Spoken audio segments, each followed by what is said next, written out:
On today's show, we meet a valuable member of the UBC staff community. Cindy Bourne's passion for student engagement and her desire to create amazing learning opportunities for student experiences abroad has lured her back into the classroom to earn her PhD. And if that wasn't enough on her plate, the fact that she's been instrumental in facilitating creation of 3 children's books written by children of Africa might tell you how amazing she really is.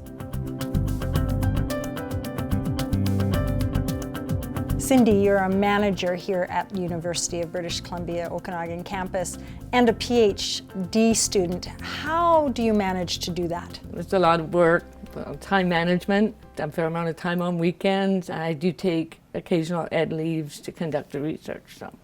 Why would you decide to go after your PhD? I'm very involved in international work, and I've often been approached by students on how can they become involved too, particularly how can they volunteer. I began to start to think, how would they? You know, what would be a good project? So that has led me to PhD work. Well, talk a little bit about the program, the international work, encouraging students to travel abroad during their undergrads. What's that all about? Well, institutionally, UBC is committed to global engagement for the students, and I have a lot of students who will come and talk to me about my involvement with Project GROW, which has been established here at UBC. And what does GROW stand for? Ghana Rural Opportunities for Women. And I'm a co-founder of Project GROW along with former student of ours, Vida Yukong, who just completed her PhD and is back in Ghana working.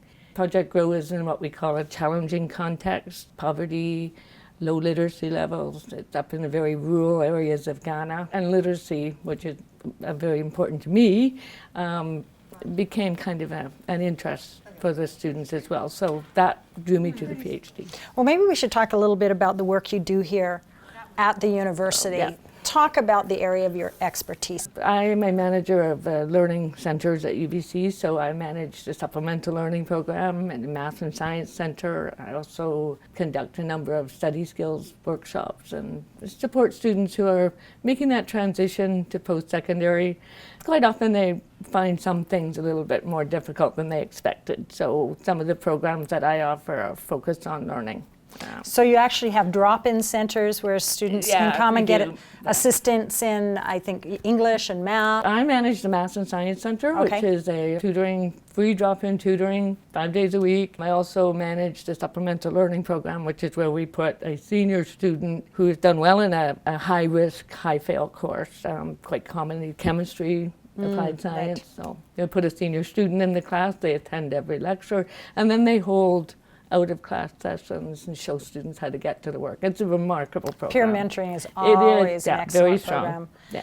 Now that makes sense. When you talk about what you do here at the university and how you're already involved in helping undergraduates succeed, especially early entry undergraduates, it makes sense that you would want to see them grow and expand and see other opportunities. So the GROW program, how does that mix with what you do? I think students always can contribute, and I think they're also very eager to tie what they're learning, especially when they start to get good at it, and they're starting to ask questions in post-secondary, you know, why are things the way they are, and how can my learning make a contribution? So they will often come and talk to me about that, and they can indeed. And so when I was in Ghana 3 years ago, working with an adult education program, I started to think, how can maybe we start to support the adult literacy program in Ghana? And that led us 3 years later to PhD research and also student projects. So let's talk about your research. Specifically, what is it about? My research is to explore how we can design good projects for students. And by good projects, I mean projects that are of educative value to the students, that are contextual value to the communities that we engage with, and of course that reflect institutional priorities and global engagement, global citizenship. So that's my research. And I'm particularly interested in projects in challenging contexts. I mean, we have challenging contexts everywhere. We have them here, we have them overseas. But when you're in a challenging context like Ghana, the challenges themselves are very difficult. They're facing poverty, or using resources that are very limited. You're using the time of in-country hosts, usually in-country professionals. So you really want to make sure when we take students there that we're engaging in good work. So I started to ask myself what that was. You took your first team over, is that right, within your research this past summer? That was my second team. That was your second team. We okay. went. Well, tell us a little bit about what those teams were doing over the last few teams. My research is situated in the Faculty of Education. Yes. They have what's called a GRIP project, which is the final course for the faculty program, the education program. So it's a guided reflective inquiry project. And students can do anything they want, where they actually apply their course learning to a problem. So some students have been looking for an international project. So we took the GRIP project and to go global, took students over to Ghana, and the year before we took them to Tanzania.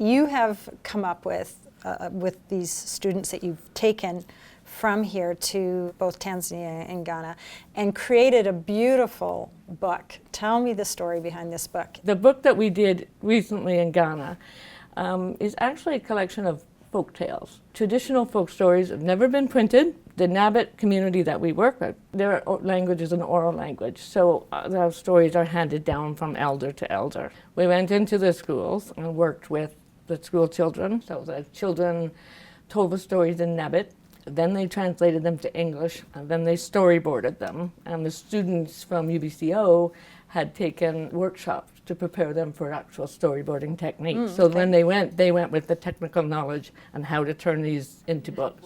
So then the children told the books in English, we helped them perfect that. Then we handed them cameras because we needed pictures of farms and chiefs' houses, and so they went out into the community. They had a wonderful time with the cameras, lots of pictures of each other, then pictures of everything around them. We had them draw the characters that they needed for the books, and the students from UBC used their cell phones, took photos of the children's artwork, uploaded them into the text.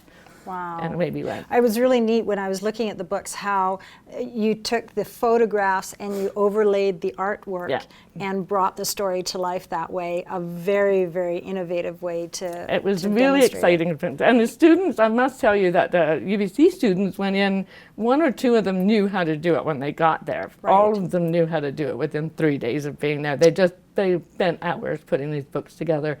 And it was a real thrill for them because they knew they were taking traditional folk tales and putting them into print for the first time.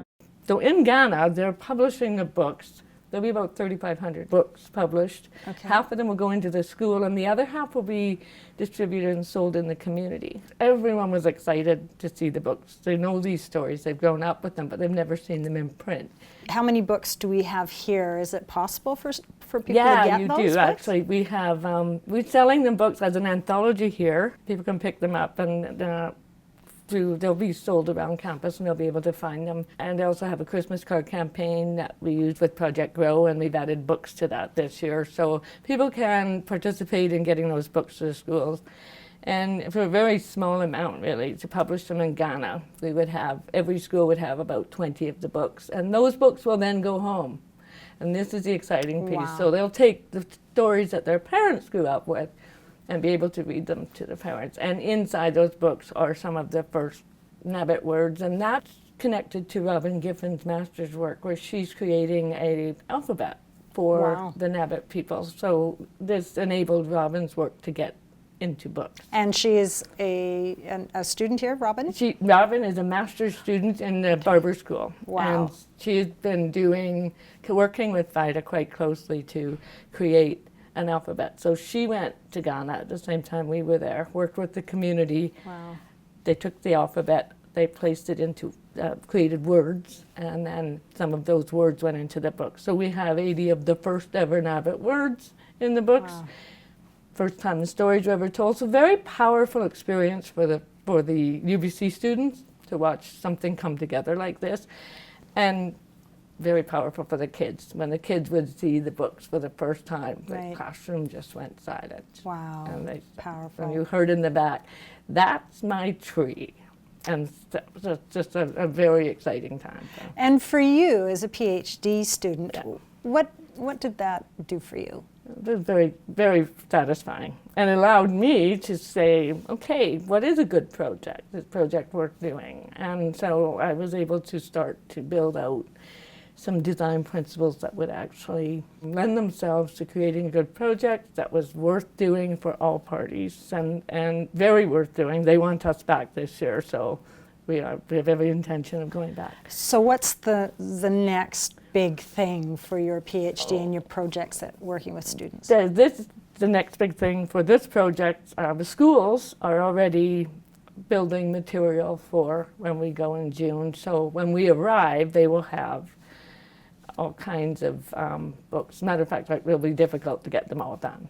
And then the teachers will work with us this time to start to learn how to do the storyboarding for themselves. So we really want, in the end, to leave the skill set and the project with the teachers, with the schools. Well, Cindy, it is a beautiful book, and hats off to you for doing that full-time work and the PhD effort, which only goes to show that it is doable and possible, and I wish you all the success in your endeavors. Thank you. And that wraps up this edition of UBC's Next Big Thing. I'm Rosemary Jean Thompson. We'll see you next time.